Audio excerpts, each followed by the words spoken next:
Summertime and the living's easy.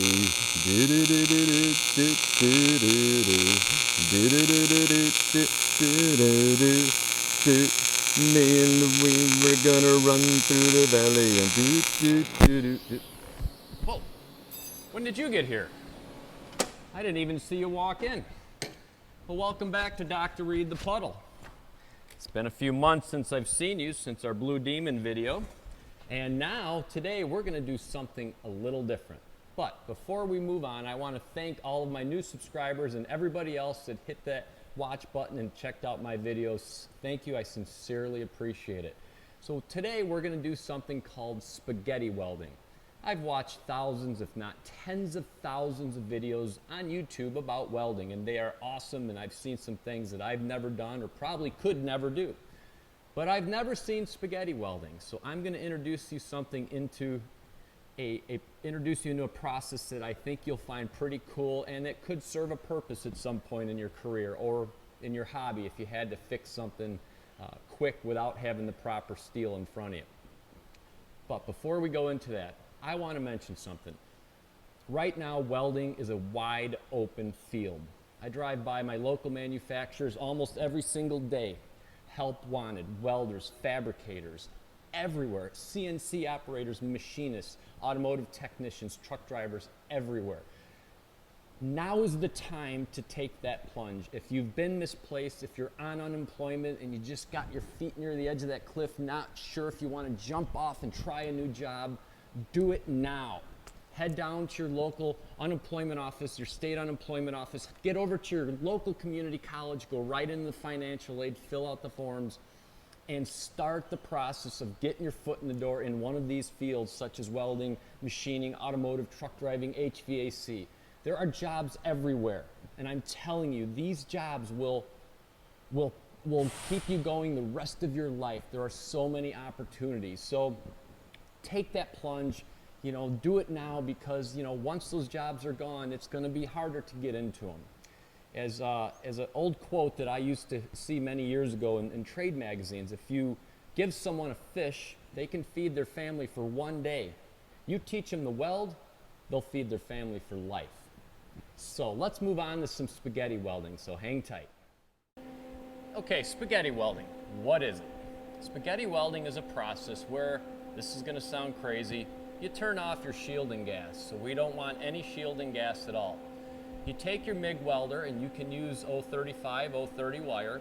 You turn the voltage all the way down, and you turn the wire speed almost all the way up. Sometimes you do have to back that wire speed down a tad until you get those nice strands of spaghetti coming out of the end of that gun.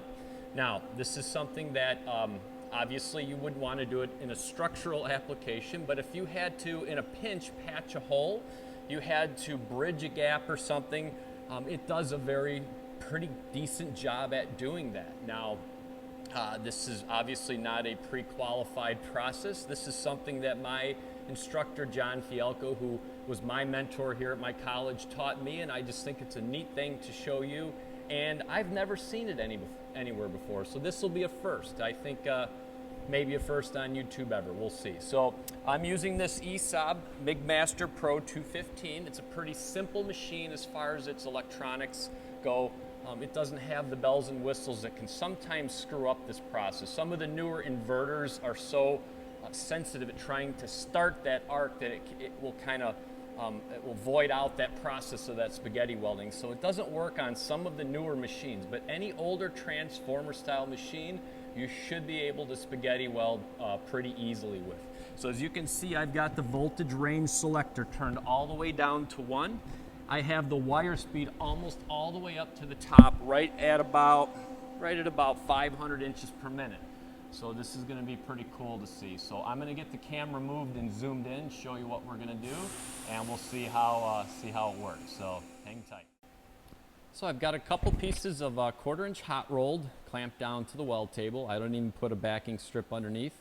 I just have it right on the table with we'll call that about a 2.5 inch gap. So to any welder that had to try to bridge that gap with 035 wire might find it a little tricky. So let's let's do some spaghetti welding. I'm going to try to close the aperture, close the lens down a little bit so you get a better view of it so it's not so bright. So hang tight. Let's do some spaghetti welding.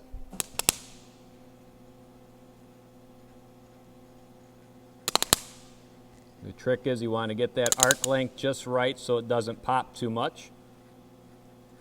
If you get it just right, it's just like kind of just like Play-Doh or making homemade spaghetti. You can hear it when it pops. I got that arc length off. I usually just shorten it up a little bit.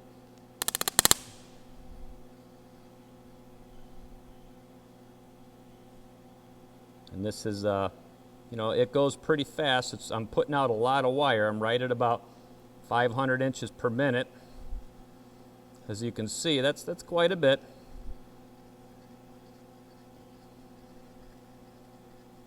Kind of bring it right up to the edge. You might be thinking, well, that's not strong. Well, we're not done yet. So just bear with me.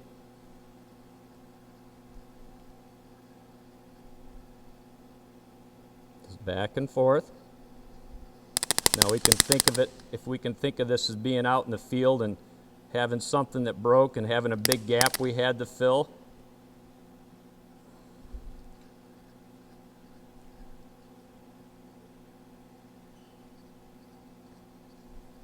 Does a pretty good job. Now we're getting to the end here.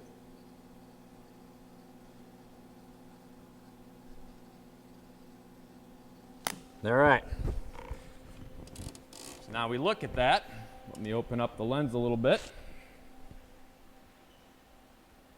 You look at that and you think, well, what am I going to do with that mess? Well, now's the next step. Because I can't move it, we have to let it cool a little bit, and I'm going to show you the second part of this, so hang tight. Okay, now that temperature has dropped a little bit, now we can actually start to stitch this in to the actual workpiece. So I always start at one end or the other. It really doesn't matter. Tie it right into that edge.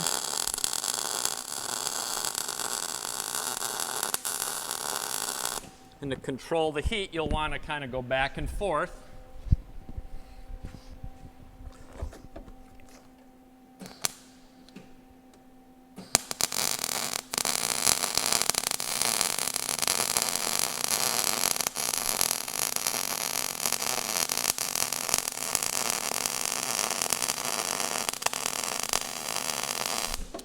A little spot over here I missed.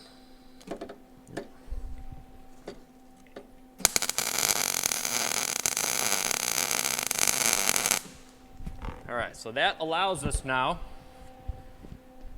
to get that light back on. So you can see we were able to take that. Now what we can do, take that off, and we can start joining it. So you can see now we have something we can work with. So it really doesn't matter which side you want to start with, but you can start welding that off and finish it all the way up. So let's close that camera down a little bit here so you can see a little better, and we'll weld it up.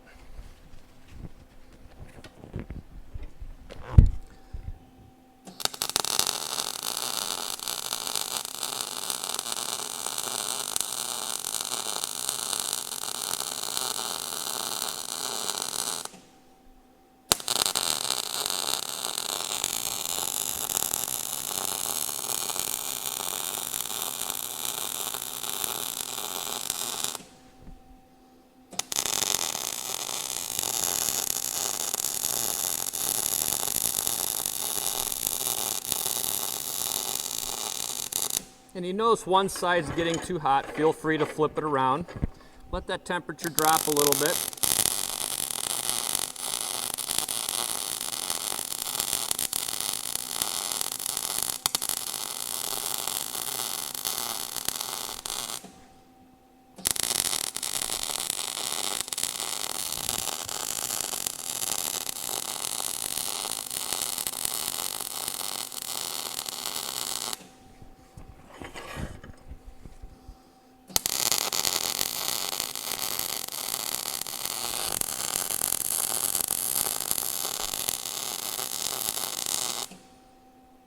And you don't want to stick it in the water because the water will actually get down into those little crevices of that spaghetti strands.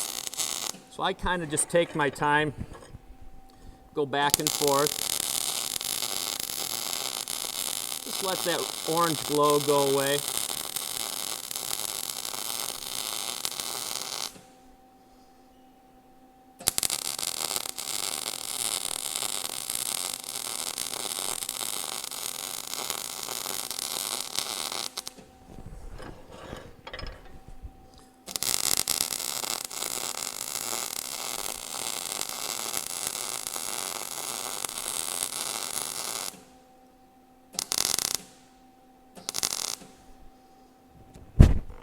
So you can see we're getting pretty hot there. So we could let it cool a little bit to let that temperature drop down. It just makes the weld more manageable.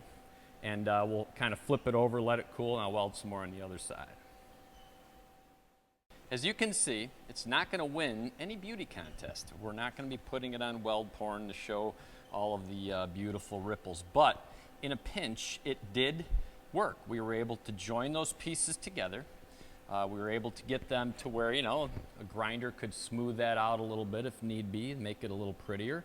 And what I want to do now, just for giggles, and I don't know if it's going to pass, but let's try to put this thing through a bend test and see if there's any strength to spaghetti welding. This will be a first. I've never actually tested spaghetti welding, so we're going to put it in an old bender and see what happens. So hang tight.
Well, it ain't pretty. I'm going to leave a couple of those little spots in there, and let's see what Bender thinks.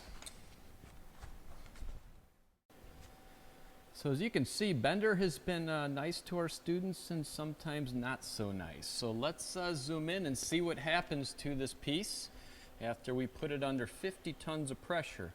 And I'll be serious, I have no idea what's going to happen. I've never actually tested a spaghetti welded piece of steel, so here we go.